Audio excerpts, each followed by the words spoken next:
No, either way, March 16th to 17th, Fort Lee, New Jersey. Yeah, man.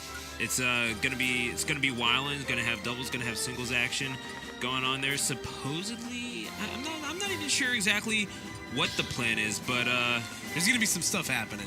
Stuff is going to happen. I can confirm that. RJ can confirm that. We have RJ in the room. Stuff is going to happen. Okay. Yeah. Okay. Right on. All right. No. You know what? We need to clear. Hey, we need to clear it with the man. That's true, man. Yeah. So, absolutely. So, speaking of some stuff, I think this is. Where on the bracket is this disembodied voice of Chris ZX? Losers quarters. All right. So Losers quarters. So we got the combination of Jack and Arhungry going up against. I'm so happy we got this. We got Jen and Juice. Jen and Juice. Jen and Juice, mind on their money and the money on their mind. I'm saying, man.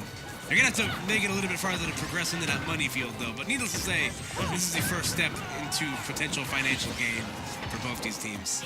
Indeed. So the Corrin Fox combination, I honestly kind of like it. Not really sure how I like Corrin in Smash Ultimate, but obviously Juice likes her, so who am I to talk? That's fair. Juice likes all the strange characters, is what I noticed.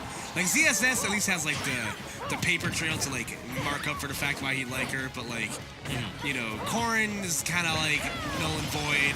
Falco's, you know, to be determined later, but I still think Corrin's a fantastic teams character. Like she's got fantastic range and like the same set of combos that she has in Smash 4, whether it be like at a down tilt or neutral air. It's just that the reward just isn't as good as you think it would be, or as it used to be. As Arhungry meets his demise there. At the hands of that Corrin, and it will be Jen losing the first stock on behalf of his team. Now, Juice does usually like to play stock tank with Corrin in doubles. Now, I'll get back to the Falco thing later because I do have opinions on that. You're not getting berated, I promise. But Corrin, it's so strange because it seems like the game would have left her behind, generally speaking, just considering how she played in Smash 4. But obviously, some people still using her, still adapting relatively well. Yeah, Juice is definitely still hitting the glue stick nonetheless. But they find themselves, even in stocks, but Arhungry kind of sitting a little uncomfy right now.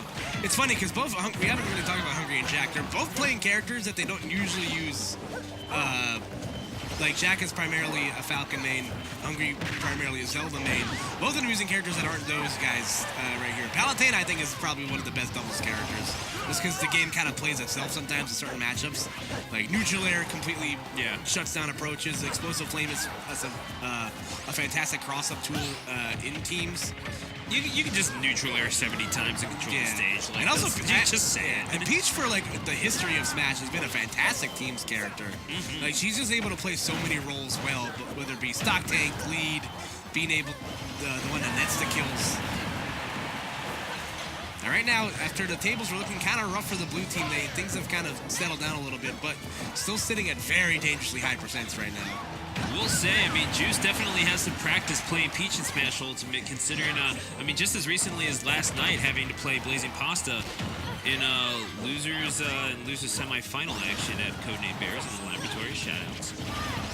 Oh, up air. Yeah, that Palutena up air, not exactly something to be slept on, and of course it's going to be Arhungry. Yeah, and it's crazy because the hard way. It's crazy because that move was actually stronger in regards to knockback in Smash 4.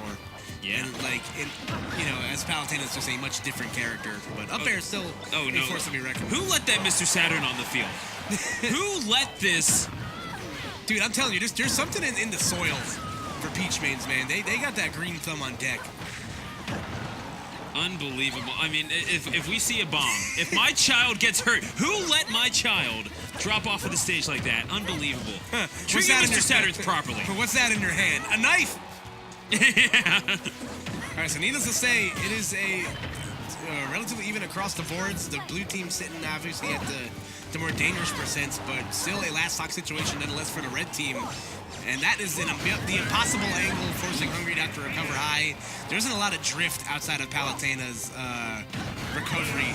And there you go. It's going to be Jack versus Jen. So let's see how this works out here. And it really is either hit or miss for Juice when it comes to these. He either plays a very good stock tank or it just never works out, and he's the first one to lose them. Yeah, so needless to say, he did enough to at least like net the lead for a second for his team. Jen, I mean, definitely enough quality to put some good results on the table. Was top 8 at Let's Make Moves. Lest we forget, playing his. I think he played his Palutena there. Yeah, he played Palutena. He has been working in a Fox as of late. But right now, Jack is putting a hurt on him now. Oh, that might be... Oh, it wasn't enough. He didn't get the 2-frame. He will, however. Beautiful stuff. So good stuff there from Jack, winning the 2v1. And I gotta say, getting like KO'd by Peach on the last stock with back air, probably one of the nicest ways you can ever ask to be killed by somebody. Yeah, all things considered. She's looking back. She's winking at you, saying, hoping you have a nice day on the way out. But... Yeah. Then again, that's not exactly the way that you want to be going out, and surely you don't want to be losing. Yeah, especially in the losers bracket. Yeah, and especially at the lead that Jen had in least in regards to percent. For Jack to be able to bring that back just speaks for a lot about his ability to stay patient, and also just how good of a damage output that Peach has. Because this character like touches you once and you're basically just exploded for 30 or 40%. I will say there are definitely people out there that have their opinions on Peach, but as we go to Pokemon Stadium for game number 2, certainly no denying that it's a character that still requires a lot of skill, but there's no denying excellent frame data. Man, I'm just gonna put my dollar in a swear jar. Peach fucks. This character's busted, nonetheless. Yeah. Now here we go, going right back to Pokemon Stadium 1. You know what? You have the frame data, might as well use it. Yeah, exactly. I'm not gonna blame you for that. You go, girl. Get you some. In a dress of all things. Right. And heels. And heels. How's she getting it? Yeah, Corrin's real though. She don't wear shoes. She knows. Oh yeah, no, for real. Y'all already know. So we'll see how this works out here. And also, I don't know if you guys have noticed, we actually use PS1 here in these areas. All right, that's cool. And actually in Philly, we actually tech. So. Well played. Thank you. All right, so pretty even across the board for this first stock for everybody. Juice and Jen, not sitting with the most wiggle room right now, but Fox's up smash does not give a hootenanny about how much percent you have. You will die nonetheless. Yeah, that Fox somehow staying alive, and just as I say that, he loses the first time. But he was staying alive to a pretty decent number. I think that last hit took him to 133 or so, and even though Arhungry losing his first stock there again, that Corrin staying alive. Yep, and the back air got its finest mark on Corrin. So now everybody, back on the same level playing around as we were before. Still to 148%. They'll certainly take that as more than acceptable for Juice in this best of 3 clip, but he's going to have to win 2 straight games here. That's true. We are back in best of 3 territory. So thank you for reminding me. I did not know how to do math. It's all good, man. Hey, numbers are hard. Looking for that neutral air is definitely leans on that quite a bit. And oh man, that's the problem with Corrin. I mean, there's a bit of weight on that. There's a bit of weight on that girl. Yeah, so man. You can get comboed pretty easily, and you do not want to be under Palutena in the air, to say the least. Yeah, man. Palutena is able to assert her dominance so strongly in teams. And you see Hungry going really hard, off stage to try to edge guard Juice, because one of the worst things about Corrin in this game, at least it's blatantly obvious, carried over, is her recovery is just straight up not as good anymore. But needless to say, we're, again, back in the same spot we were in the last game, where everybody's just kind of hanging around the same percents. And Hungry will blink first and lose that stock. Yep, it's a game of chicken that you can rarely win. Arhungry trying to get as much mileage as he possibly can out of those aerials. He'll certainly score a point with that back air. And now is Jen trying to exert some fashion of stage control. Just get that Palutena in disadvantage as quickly as possible. Keep her out. Just keep her off of the stage. We do not want her getting her feet under her. Yeah, and already Hungry at 92% right now. But up air from the ledge does take the stock on Jen. So, albeit a little bit of a deficit right now for the blue team, but nothing that cannot be made up. As I say that, he gets up smashed. Yeah, Fox up smash kills. Stop me if you've heard that before. Now it's a 2-on-1. Water sweat. Yeah. The more things change, the more they stay the same. And even though it is a different up smash, like it does have different hitboxes on it, it's not the same character as it was before. There's different data on its kill moves, obviously. But nonetheless, you know how to. It really does require you to connect flush with that up smash. You can't just like throw it out there and assume that your opponent's going to go up. Could go to the side. Could just. There's a sweet spot to it now. Needless to say, Jack having a lot of stuff to do right now. Yeah. I don't know what the Sam Hill type of team combo that was. Needless to say, they do get the up smash to finish it out, though. So, see, it's funny you mentioned how, like, a lot of things change and stay the same in regards to characters. I've always compared Fox to, like, a corrupt politician that is in too much power and just is able to, like, avoiding years of scandal and litigation, still being able to maintain an office position after all these years. Yeah. And Fox, I want to see Fox's tax returns, man. Like, come on.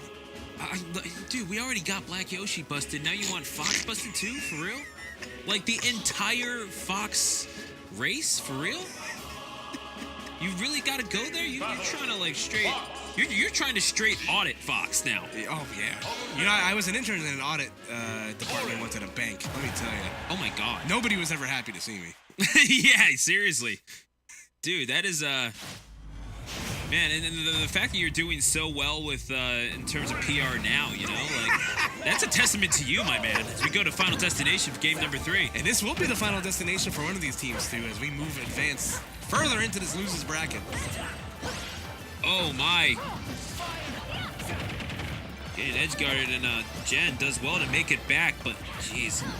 I'm curious what what's gonna happen here, because I feel like a lot of these characters all kind of struggle from the same problem, or just in disadvantage, or at least in regards to in juggle situations, you're just gonna exploit each other super hard. Right now, not as even as the last game did start, Stu, as Jen is the one, and followed by Arhungry in the early red. Indeed, and Jen going a little too high for his comfort.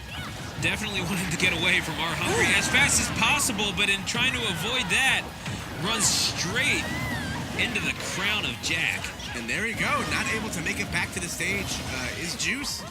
So now, blue team with the slight lead right now. Arhungry continuing his onslaught off stage, but Jen able to find his way back to solid ground. Oh, shielded, well done. However, Juice eventually makes his way back. He's having to work really hard to get back onto the stage, though. Makes me wonder. Footstool, however, that looked completely intentional, not accidental in the slightest. All footstools are intentional. If any player tells you otherwise, they are lying to you and everyone. Yeah, they're lying to you, and they're probably going to go get lunch without you. Exactly. God, hey man, kayfabe is real. So Jack Suplex City, by the way. So Jack continuing to hold on to the stock right now. Like I said, man, that's one of the beauties about Peach. He's just able to do it all so well in teams. You know, to be able to tank and also to be able to have like very strong buttons to kill, like that back air, stiffing up the edge guard.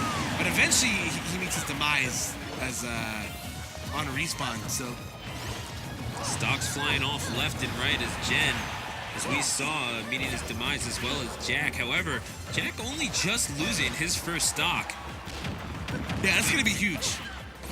Like, if the blue team wins this set, definitely look to that as Jack's ability to hold on to that first stock for as long as possible as a reason for it. My God. Smacked with the crown, and Juice down to his last stock as well. And you were talking about the versatility of Peach in doubles. Talk about a jack of all trades in this game, no pun intended, where, I mean, I just realized it as soon as I said it. But regardless, I mean, playing a very, very effective stock tank here. But, of course, offensive capabilities out the wazoo. It's one of those characters that can do everything, and Arhungry and Jack the beneficiaries this round, it seems. Yes, sir. As you see right now, Jack, again, still holding on to that first stock at pretty low mid-percents right now. Jen forced to recover low. If I were hungry, I would have just gone for broke right there. Like, just go for the suicide kill. But needless to say, oh my! There you go. Wow. The back air is going to kill. And it looks like As good a combination as Gin and Juice is, sometimes all you need is a shot of Jack. Dash attack comes in. Juice is going to have to make this work on his own. Ooh, gets it down tilt. Find some respite, but Oh, not gonna be enough to kill Juice. That was like the softest like team combo I've ever seen in my entire life. yes, gosh, that neutraler. Palutena's shield is a really good. Oh, my. Oh, see ya. Yep, falls, goes down, goes where Eagles dare, and there you go, Gin and Juice. Unfortunately, money can't be on their mind now. They're out of the tournament, but it is Arhungry and Jack moving on by the score of 2-1. Like I said, all you need is a little shot of Jack sometimes. And sorry, Hungry, we don't have an alcohol pun for your name, so come back later. Try again. Yeah, deal with it. Get better at naming yourself.